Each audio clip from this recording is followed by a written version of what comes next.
100 साल से भी पुरानी बात है। ठंड के मौसम में एक तूफानी रात थी। ठंडी ठंडी हवाओं के साथ हल्की हल्की बर्फबारी भी हो रही थी। एक बूढ़ी औरत किसी घने जंगल में गड्ढा खोदकर उसमें एक करछी छुपा रही थी। उस गड्ढे में करछी रखने के बाद ऊपर से मिट्टी डाल दी। तभी अचानक एक जोरदार बिजली कड़की और उस बूढ़ी औरत की आंखें लाल हो गई।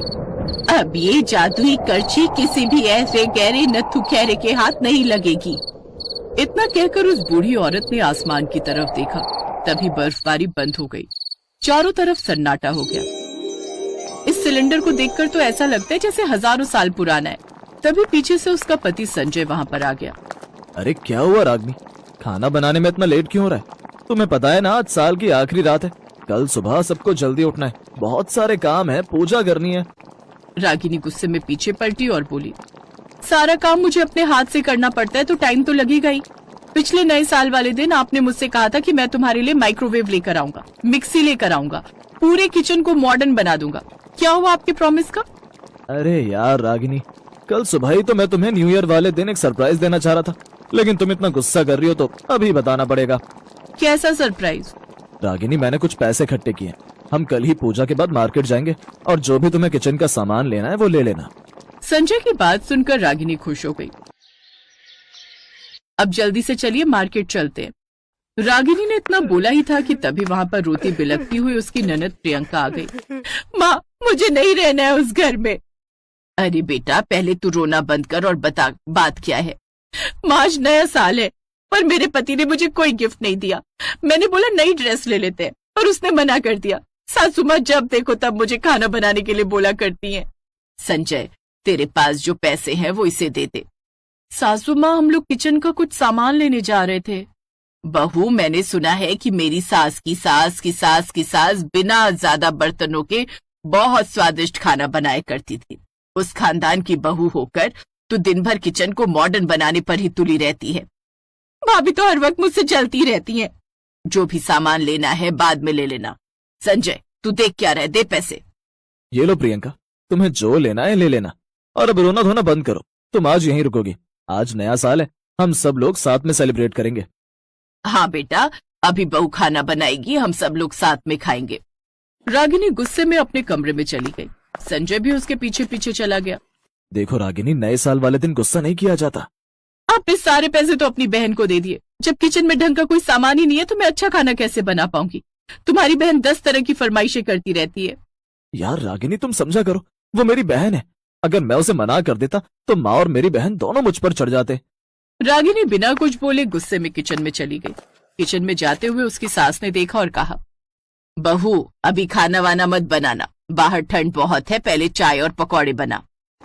अब रागिनी ने गुस्से में पहले चाय बनाई, फिर कढ़ाई में पकौड़े तलने लगी। इस घर में सबकी फरमाइशें अलग अलग हैं, लेकिन जब सामान लाने को बोल दो तो 3 साल से टाल रहे।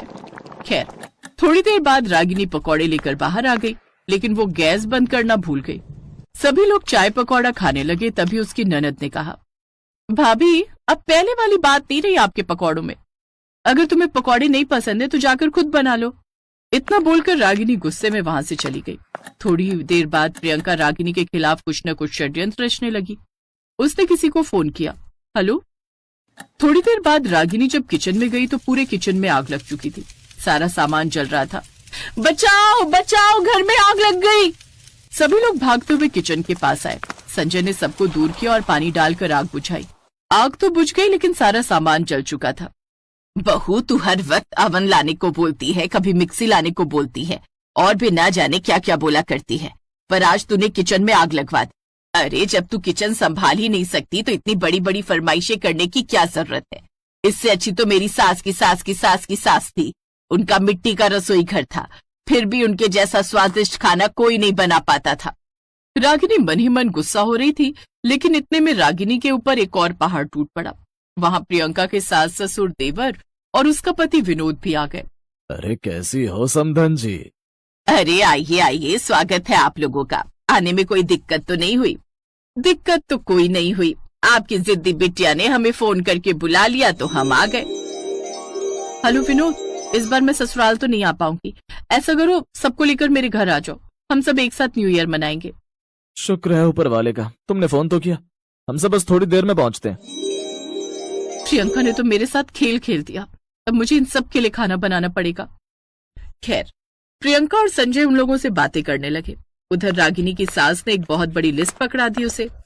बहू, आज हमारी बिटिया के ससुराल वाले आए हैं, हमारी नाक नहीं कटनी चाहिए। ये रही लिस्ट, इसमें पनीर, पनीर कोफ्ता, आलू मटर, बैंगन का भरता, आलू के पकौड़े, प्याज के पकौड़े, इस तरह के 50 तरह के व्यंजन तुझे बनाने हैं। सासू माँ, रसोई सारी जल चुकी है हमारी, और इतना सारा खाना इतनी जल्दी मैं कैसे बना पाऊंगी? मेरी सास की सास कुछ ही देर में इतना स्वादिष्ट खाना बना देती थी कि सभी लोग उंगलियां चाटते रह जाते थे, और तू यहाँ बहाने बना रही है। और रही बात रसोई घर की, तो मैं अभी संजय को बोल देती हूँ। संजय बेटा, जरा इधर आना। उसने संजय को बुलाकर रसोई के बारे में बताया। संजय तुरंत दौड़कर जंगल गया, वहां से कुछ लकड़ियां काटकर लाया और एक झोपड़ी जैसी रसोई बना दी। रागिनी, मैंने रसोई बना दी है, जाओ देख लो जाकर। रागिनी भागकर बाहर आई। जैसे ही वो रसोई घर के अंदर घुसी, उसने देखा कि बहुत सारे चूल्हों पर बहुत सारी हांडी में खाना पहले से ही पक रहा था। ये देखकर रागिनी हैरान हो गई। ये क्या हो रहा है? इतना सारा खाना एक साथ पक रहा है, पर मैंने तो अभी कुछ किया ही नहीं। सारा खाना सिर्फ आधे घंटे में बनकर तैयार हो गया। रागिनी ने खाना सर्व किया, जिसे खाकर सभी बहुत खुश हुए। प्रियंका, कुछ सीख अपनी भाभी से। इतना स्वादिष्ट खाना तो मैंने आज तक किसी रेस्टोरेंट में भी नहीं खाया। मेरा खेल उल्टा कैसे पड़ गया? इसके बाद रागिनी की ननद ने 2-3 बार और भी नई नई फरमाइशें कर दी। रागिनी फिर से थोड़ी देर में खाना बनाकर ले आई। प्रियंका, तू बार बार अपनी भाभी का टेस्ट क्यों ले रही है? देख कितने समय में इतना स्वादिष्ट खाना बनाकर ला रही है। तू है कि हर वक्त लड़ाई किया करती है, सारा खाना जला देती है। बहू, समधन जी ने बिल्कुल सही कहा। तूने तो बिल्कुल वैसा खाना बना दिया जैसा शायद मेरी सास की सास की सास की सास बनाया करती थी। आज मैं अपने सारे गहने बेचकर तुझे पैसे देती हूँ। तुझे जो भी सामान लाना है ला, रेस्टोरेंट खोलना है रेस्टोरेंट खोल, तुझे जो भी करना है कर। मैं पहली बार आज तुझसे बहुत खुश हूँ। ऐसा खाना तो आज तक मैं भी नहीं बना पाई। तो इस तरह रागिनी के हाथ का खाना खाकर सभी बहुत खुश थे, लेकिन रागिनी अकेले में बहुत परेशान थी। सासू माँ ने पहली बार मेरी तारीफ की। मुझे तो खुशी बहुत हो रही है, लेकिन आगे मैं क्या करूंगी, क्योंकि वो खाना पता नहीं कैसे बन गया। रागिनी ने खुद को रसोई घर में बंद कर लिया। फिर अचानक उसी बूढ़ी औरत की आत्मा प्रकट हुई जो जंगल में करछी छुपा रही थी। रागिनी डर गई। कौन है आप? बहू, मैं तेरी सास की सास की सास की सास हूँ। तुझे परेशान होने की कोई जरूरत नहीं। ये सारा खाना मैंने ही बनाया है। आपने? पर कैसे? ये ले, ये है जादुई करछी। ये मुझे वरदान के रूप में मिली थी। इस घर में अभी तक कोई बहू ऐसी आई ही नहीं जिसके हवाले मैं ये करछी कर सकूं। लेकिन तू मुझे बहुत अच्छी लगी। मुझे लगता है तू इस जादुई करछी की जिम्मेदारी संभाल सकती है, इसीलिए इसे तू ही रख ले। मैंने तो इसे छुपा दिया था, पर तुझे परेशान देखा तो करछी लेकर आई और सारा खाना बना दिया। पर इस जादुई करछी के बारे में किसी को भी मत बताना, क्योंकि जो इसके काबिल होता है ये उसी के पास रहती है, वरना गायब हो जाती है। इतना बोलकर रागिनी की सास की सास की सास की सास गायब हो गई। अब रागिनी उसी जादुई करछी से खाना बनाने लगी, जिससे उसकी सास उससे हमेशा खुश रहने लगी। आप सभी को नए साल की ढेरों शुभकामनाएं।